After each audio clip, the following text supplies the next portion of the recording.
Mais comme je vous le signalais, mes frères, je suis arrivé en 63. C'est donc dire qu'avant moi, il y a eu des prédécesseurs. C'est pourquoi, mes frères, je dois un hommage et une reconnaissance au fondateur de notre paroisse, l'abbé Rosario Tanguay. Hommage également au curé que vous avez connu, ça dépend du temps où vous êtes ici. Après l'abbé Tanguay, le père Godmer, le père Bouchard, le père Buisson, le père Lafrenière, sans énumérer évidemment tous les autres vicaires qui sont passés ici. Et bien, ce frère, sans ce travail de nos prédécesseurs, je vous le disais mercredi, je le dis encore, ils ont semé, nous avons récolté nous autres. Et évidemment, nous avons continué, et nous avons voulu le faire avec le plus de zèle possible, à continuer la prédication de la parole de Dieu. De vous en donner le coup. Mes frères, c'était ma préoccupation. Vous avez retenu en effet que je n'ai pas insisté à temps et à contre-temps pour des scènes, des dialogues et ainsi de suite.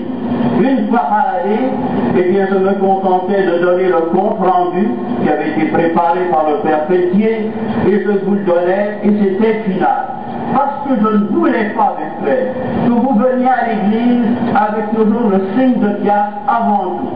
Je voulais que le signe de la croix, eh bien, précède le signe de Piastre et que vous en donniez ou non, votre présence était là. Et je crois, mes frères, et c'est ma consolation, et bien de avoir constaté que vous aimiez le bon Dieu, que vous aimiez la prière, que vous aimiez les sacrements, que vous aimiez les saints. Alors, c'était réciproque.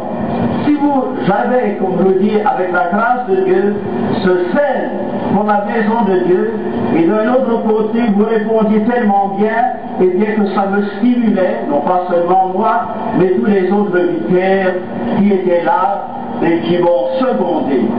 Alors, grâce à vous, mes frères, vous avez contribué à maintenir en moi et bien cette vocation religieuse et sacerdotale, et je veux vous en remercier de grand cœur. Hommage et reconnaissance également aux fondateurs de notre paroisse, pas simplement l'abbé Tanguay, mais les premiers Canadiens de 1915, 1919, 1920 et les autres années. Encore là, mes bien chers frères, grâce à votre travail, et vous-même qui êtes les anciens, vous savez ce que représente l'année 1919, l'année 1920, 1924 et les autres années, l'année 1935, la mort de l'abbé Tanguay et tout ça, et bien, grâce à vous, et bien, cette paroisse